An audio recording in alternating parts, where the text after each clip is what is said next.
Okay, so what are we doing? We are doing the Spell Academy uniform mug rugs, and they are special. They've got three appliques on the front. They got different colored quilting stitches. They got this, they got that, they got the other thing. So let's go ahead and get started. As always with all the mug rugs, here's what you're gonna need. You're gonna need a piece of medium weight cutaway, hooped up and ready to go. This is, ooh!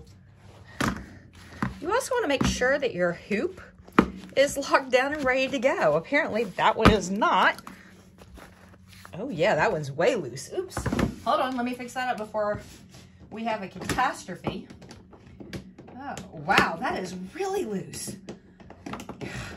Here I am like, okay, let's shoot this video. Let's go, let's go, let's go.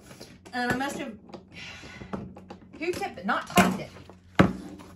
There we go, way more better. All right, so medium weight cutaway, hooped up and ready to go. You're gonna need, this is the 6x10, because I did the 5x7 as a tester.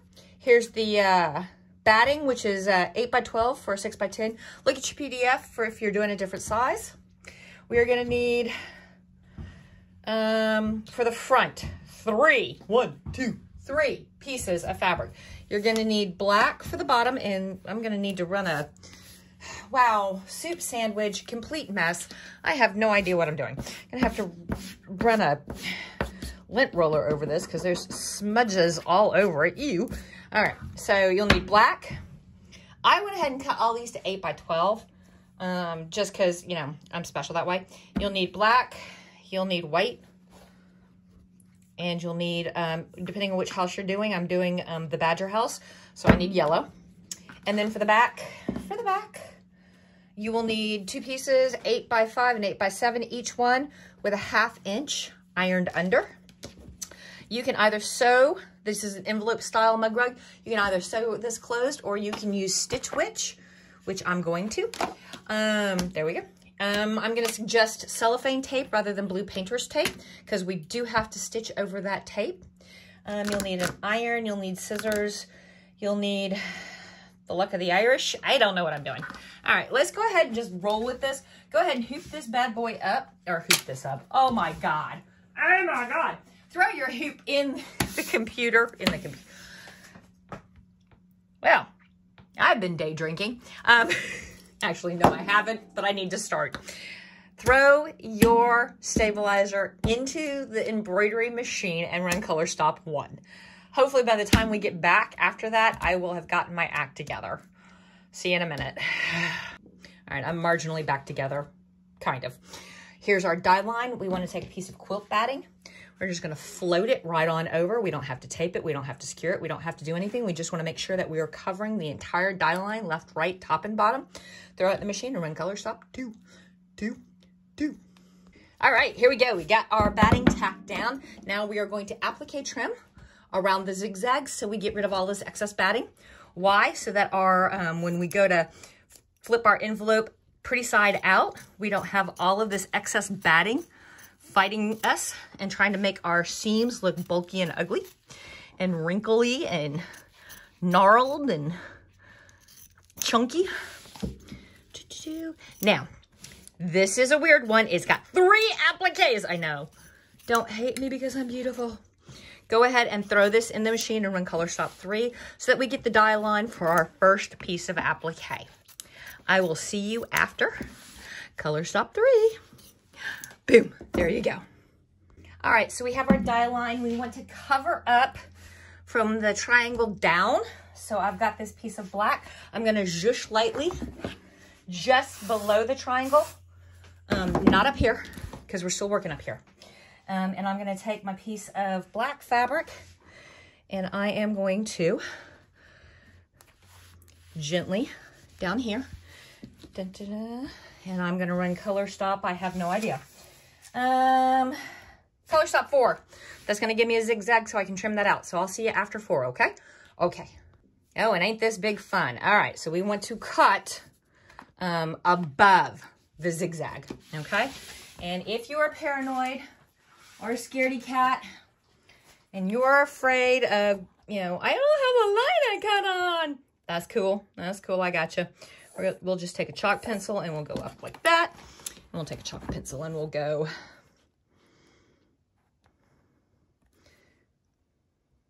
up like that. And it ain't no big thing. Now, we want to keep below the V. So we want to take out this stuff up here. All right. So grab your handy dandy trusty scissors. And we're going to get us started here. Joink, joink, joink, joink. And we're going to lay the paddle over the zigzags. We want to get as close as possible without going over, kind of like the Price is Right. Now this becomes more fun because we've got batting. So the point of your applique scissors really want to catch that batting. And I'm doing a horrible job here. I'm wondering. Let's try, because I've never done this like this before. No, that's going to put it at a weird angle for my hand. All right, so we're just going to have to be careful. Don't cut the batting. How's that? And this is a big old honking piece of fabric. You can set it aside and use it for something else later. All right, now we're going to pop it back in the machine. We're going to run color stop. I have no idea.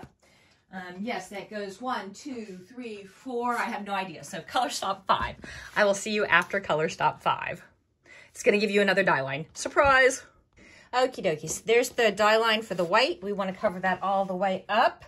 And because I am just so horrible, I cut way too big. So I'm going to zhoosh just this right here. Like that. And I'm going to take this white and I'm going to line it up. So I'm just covering that triangle. Like so. Like so.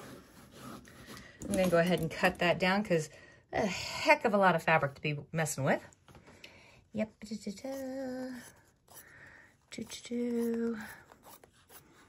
And now I'm going to throw it in the machine and I'm going to run color stop 6 and I will see you after 6. Oh my God. Okay. So we want the white above the V, not below it. So we're going to take our scissors right here and we are going to go snippy snip. Now remember, we don't want to catch the batting. We just want to get rid of the fabric. So as close to the zigzag as possible, going slowly, going carefully, making sure that you are not catching that batting. Like so. Trust me, it'll be worth it. It'll be 100% worth it. And then we're going to go. And I didn't draw you a die line, but you can see we're off the die line here, so we're good. All right, now this side. Ooh, ew, ew. All right, I'm going to come in from over here. I'm going to freehand it. How's that? There you go. Right up against that zigzag. Snip. Snip. We're going to go down. Down. Woo, there we go. All right. We've got one more applique piece to put in, and then it's just Stitcherama. So throw it back in the machine and run color stop 7 to give us our next die line, which I bet you can guess where it goes. I'll see you after 7. All right, for our final die line, we not only need to do the tie, but the collar. So make sure that you are covering up all of this, and this with one piece of fabric, which again, because I got lazy and didn't take exact measurements, I just cut another 8 by 12. Boom, boom, there she is. Throw it in the machine and run color stop. Yes, that's a number 2. Number 8, I will see you after, will I see you after 8? Yes, I will see. Oh, walk all the way to the machine and go, yes, I will see you after color stop 8. Peace. Okay, this is our last piece of applique trim. Then after this, you can let the machine rock and roll for a couple of color stops. So this is all sealed off. All we have to do is cut all the way around the perimeter, all the way around. So come on in. There we go.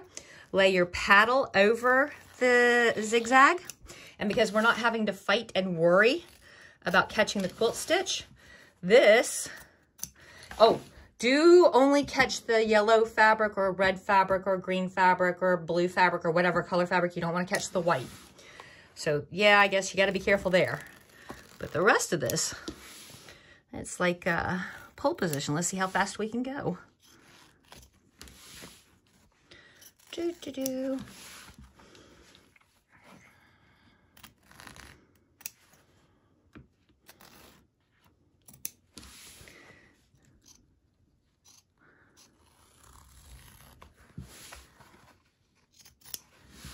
All right, on this side, you want to make sure you don't catch that black fabric. Only catch the yellow fabric. All right. I can't get it to, there we go. Glide. All right. We're going to make sure we don't have any little hanging about that are going to get stitched in. Now we're going to do the rest, almost the rest of the pattern.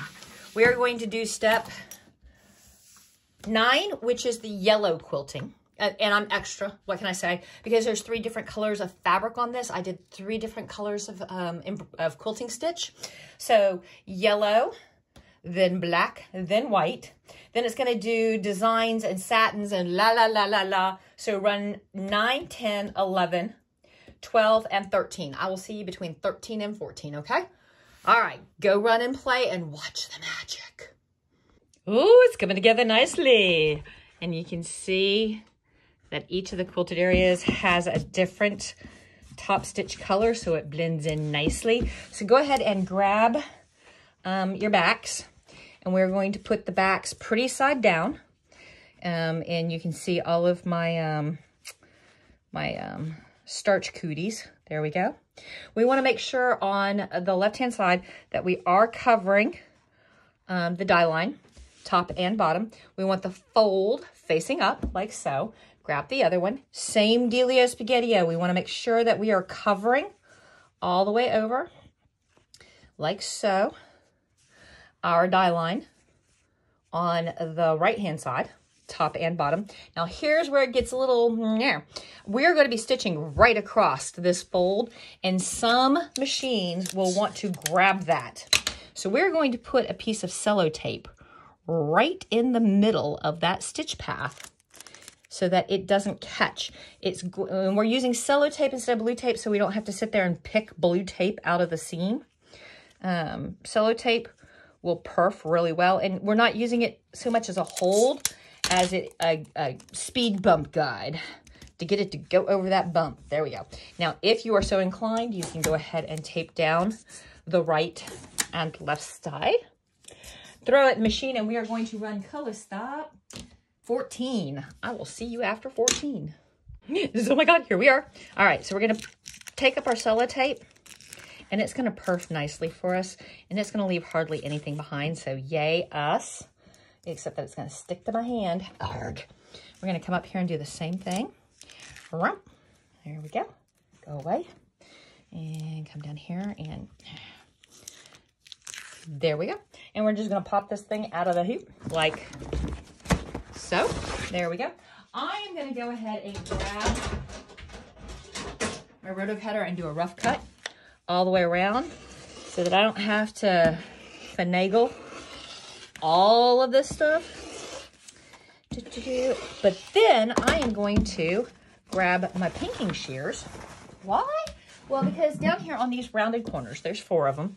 We're going to have to do our darts, our triangles, or, you know, clip-in, clip-outs, so that they lay correctly. And I have found I cheat. I use some pinking shears. So, and since I've already got them out, I'm going to go ahead and do the corners, but I'm also going to do everything. Why? Because I can. We want to cut about 1/8 of an inch away from our seam line. We want to be super careful and not cut our seam line. Don't cut the seam. And coming up to a corner, so I'm going to move in just a little bit so I get closer so that corner lays right. And then I'm going to go back out. And then we're going to go back in and out. And then home stretch. There. I'm going to get rid of this. And then I'm going to stick a finger in, and I'm going to turn around my thumb. Turn around my thumb. There we go. That's all done. Come down here. Turn around my thumb. Turn around my thumb. I'm going to poke those corners out really well. Poke those corners out really well. Okay, there we go. There we go. There we go. And now I am going to roll my seams, and I want that stitch line, I want it right on the edge, living right on the edge, like so.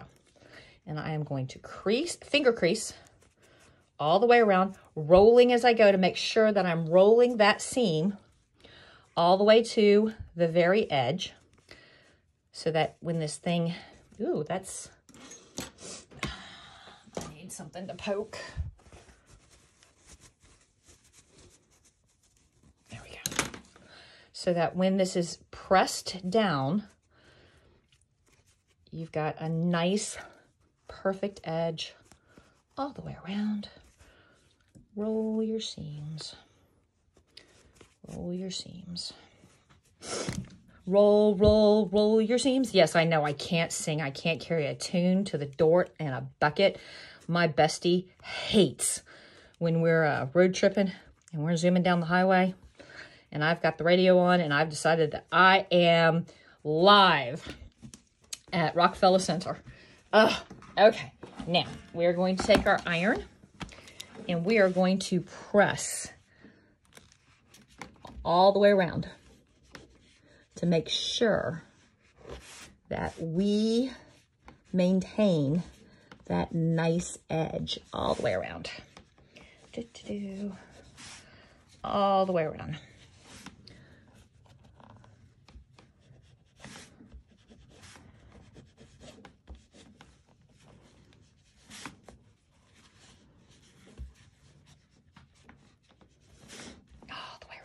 Okay, now we've still got this opening. So you can stitch which, or hand stitch that closed. You can whip stitch it closed if you want. I, however, like to cheat. I am going to take some Stitch Witch and I'm going to tear me off a length that's about the same as my opening. And I'm going to tuck it in there right close to the edge, but I don't want any of this heat activated glue strip sticking out because then it'll grab my iron. And that's a bad thing. So I'm going to make sure that it is tucked in all proper and good. I'm going to grab my iron. 1, 2, 3, 4, 5, 6, 7, 8, 9, 10. 1, 2, 3, 4, 5, 6, 7, 8, 9, 10. 1, 2, 3, 4.